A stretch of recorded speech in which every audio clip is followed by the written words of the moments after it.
In October 1977, a single, awkward moment of celebration slipped out of a baseball stadium and quietly took over the world.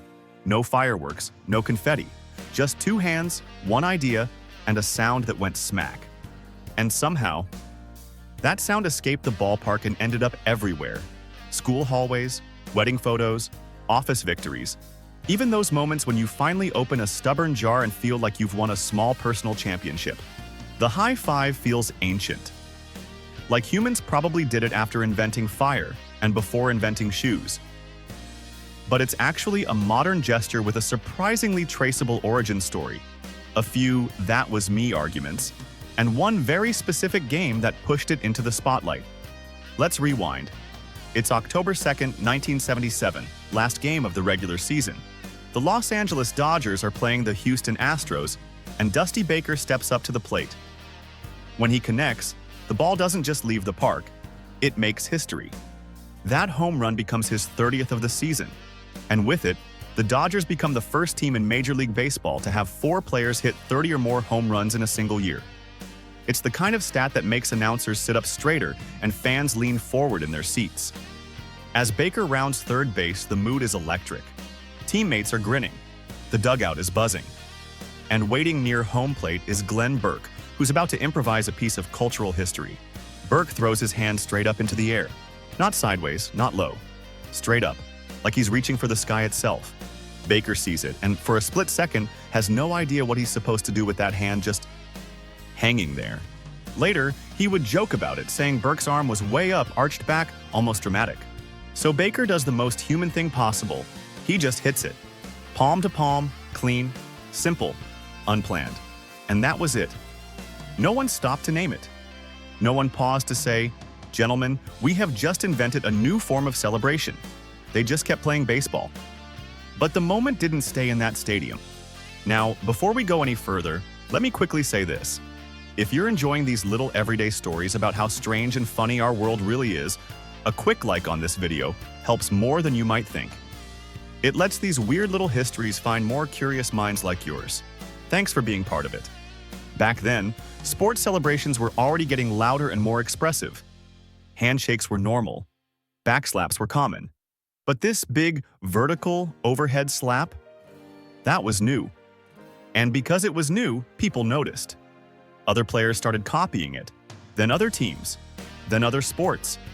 Basketball especially loved it, because basketball is basically a non-stop highlight reel of small victories. A quick gesture that says, "We're in this together," without stopping the game? Perfect. And then the high five did what all the best cultural ideas do. It escaped. Kids smuggled it out of sports and into schools and playgrounds. Movies picked it up as a shortcut for friendship and teamwork. Offices adopted it as a way to celebrate finishing a project without committing to a full hug. And unlike a handshake, it didn't come with a rulebook. You don't need to worry about grip strength. You don't need to worry about eye contact. You don't need to wonder if you're squeezing too hard or too soft.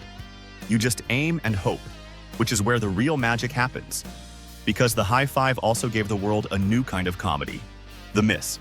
2 people reach. Hands hover, fingers graze air. One person goes too high, the other goes too low. And suddenly you're both laughing like, "Yep, that went exactly as planned." That little failure made it more human. It wasn't a polished, formal ritual. It was friendly chaos.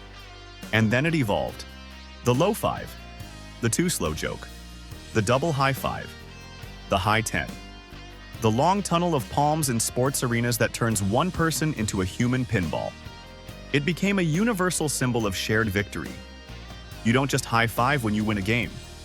You high five when you survive a tough meeting. When you parallel park on the first try.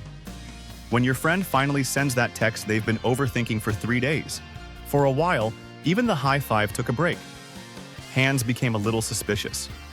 Elbow bumps and awkward nods stepped in as temporary replacements. But the high five didn't disappear, because it's not really about hands. It's about shared emotion.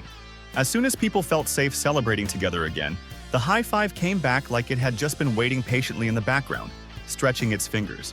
So was it truly invented in one exact second in 1977? Probably the modern, named, widely recognized version of it exploded from that moment. Even if earlier up-high hand slaps happened here and there before, that game just gave it a story. And once something has a story, it sticks. Because culture works like this. Someone does a thing. Someone else copies it. A third person names it. A fourth person puts it on TV. And suddenly it belongs to everyone. And the funniest part is, every high five is still accidental. You don't plan it. You feel it. You throw your hand up. And you trust the other person to meet you there. It's a tiny leap of faith.